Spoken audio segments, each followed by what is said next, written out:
Sally and I are the oldest people around. Anyway, my name is Jim Clark. I've been Frank's partner for 54 years. So we've been around for a long time. And I would say to Frank this morning or this evening, this afternoon, forget about the past, because there's nothing we can do about it. Forget about the future, because we can't control that. Forget about the present, because I forgot to read it.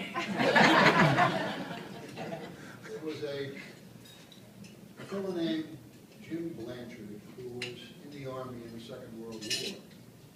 And he was assigned to go overseas for 2 years. Just before he went overseas, he was walking around the library in the Post and found a philosophy book. He picked up the book and he looked at it, and in the book there were a lot of notes in the margin. And he was very impressed with the notes in the margin because he agreed with all of these things. So he wondered who put the notes there. He looks in the back of the book and he finds Mary Maynard from Rockaway, New York. Gets her telephone number, he calls her. He says, I'm Jim Blanchard and I'm in the service and I'm a lieutenant and I'm going over to the Pacific Theater. I'll be gone for 2 years. I've got this book. And all of the things you put in the margin were very, very significant to me because I agree with everything that you said there. So they chit-chat for quite a while. He says, well, while I'm away, can I write to you? She says, oh, I'd like to have that. So they agree to write to each other. So over the next 2 years, they write to each other. On one occasion, Jim writes a letter and says, could you send me a picture of yourself? She writes back and says, no, I won't send you a picture. You like a person because of what they are, not because of what they look like. Well, at the end of 2 years, he comes back. And they make an arrangement to meet at the information booth in the Grand Central Station. She would know him because he would be wearing his uniform and had this book in his hand. And he would know her because she would have a rose in her lapel.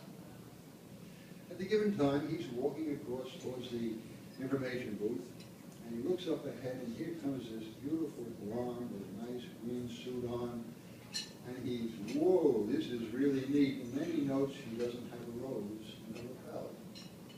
She walks by, and he looks up ahead, and here's this older woman with brown and gray hair, matted. She's got an old cloth coat on and a cloth bag down on the ground, and she looks disheveled. She's got a rose in her lapel. He goes over, salutes her, says, I'm Jim Blanchard.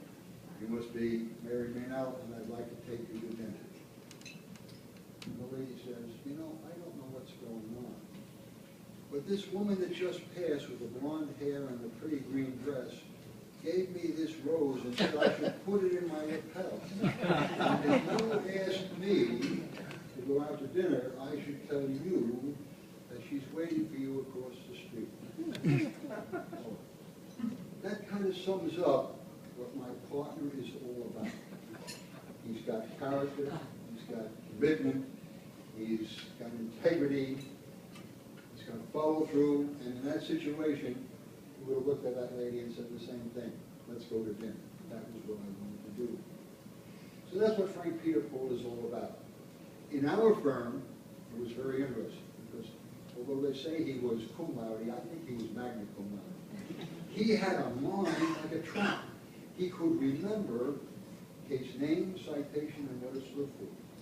And he was our go-to guy. Frank, what should we do in this case? What's the law? I think we get the same citation on that.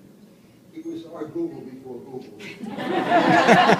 Or LexisNexis before LexisNexis. But he didn't precede, he preceded Shepard's. There are other things I could tell you about Frank, and everybody has kind of said things earlier. I don't take a lot of your time, but I would just say this, that Frank's got personality, he's got knowledge, he's got integrity, he's got commitment, he's got sincerity, he's got everything you would want in an attorney. He's got everything you would want as a partner. And I would thank him for being my partner for 54 years. More importantly, I would thank him for being my friend for 54 years. I would caution Frank when he hears all these people speaking to remember that praise is like chewing gum. You enjoy it for a while, but don't swallow it.